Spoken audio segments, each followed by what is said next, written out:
के झगड़ों ने परमात्मा को मार डाला है। हिंदू के तुम गुरु कहाओ, मुसलमान के पीर, दो दीन ने झगड़ा मांड्यो, पायो नाही शरीर। दोनों ही धर्म लड़ रहे हैं, झगड़ रहे हैं और दोनों के झगड़े के कारण परमात्मा देह नहीं ले पाता, परमात्मा उतर नहीं पाता है। दोनों के झगड़े के कारण परमात्मा उतर ही नहीं सकता। धर्मों के झगड़ों ने परमात्मा को मार डाला है। एक बार एक गुरु गर्मी की एक दोपहर में सोया। उसके दो शिष्य थे। दोनों सेवा करना चाहते थे क्योंकि सुना था कि सेवा से मेवा मिलता है।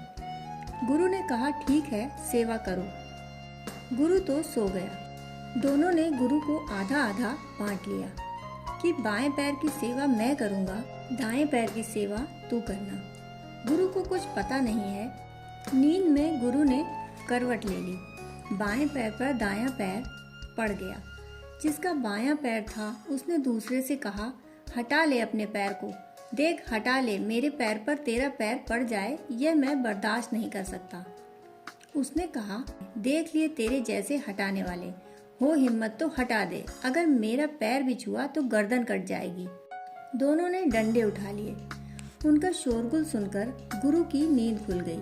उन्होंने आंख बंद पड़े पड़े सारा मामला समझ लिया। वे कुछ कहते तभी दोनों शिष्यों ने डंडे उठाकर पिटाई शुरू कर दी। गुरु की पिटाई, क्योंकि उसका पैर मेरे पैर पर चढ़ गया है। गुरु ने कहा, हद हो गई, ये दोनों पैर मेरे हैं, तुमसे कहा किसने, तुमने बांटा कैसे, तुम हो कौन इसकी मिल्कियत करने वाले। यह सारा अस्तित्व उसका है, लेकिन हम बांट बैठे हैं। हिंदू जाकर मस्जिद में आग लगा देते हैं, मुसलमान जाकर मंदिर की मूर्ति तोड़ देते हैं। किसकी मूर्ति, किसका मंदिर, किसकी मस्जिद। इनके झगड़े के कारण परमात्मा का अवतरण नहीं हो पाता। यह पृथ्वी परमात्मा पूर्ण नहीं हो पाती। गुरु की याद से भरो, साहिब की याद से भरो, फिर गुरु ही उस पार ले जाता है। सच पूछो तो कोई ले नहीं जाता। हमारा याद से भर जाना, हमारा प्रार्थना से परिपूर्ण हो जाना ही ले जाता है। नाव तो अपने से चलती है, पतवार भी नहीं चलानी पड़ती, सिर्फ पाल खोल देने पड़ते हैं।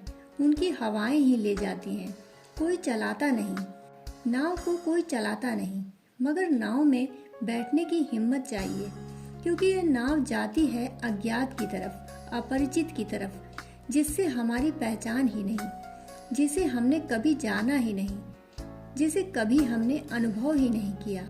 हमारा परिचित तट छूट जाएगा और अपरिचित तट जो दूर कुहासे में छिपा है, पता नहीं हो या नहीं हो, वह जो नहीं हो उसकी यात्रा पर निकल जाने के साहस का नाम ही शिष्यत्व है। और जो भी उतना साहस करता है, संतुष्ट हो जाता है, उस साहस में ही वर्षा हो जाती है। दोस्तों, कहानी सुनने के लिए आपका बहुत बहुत आभार।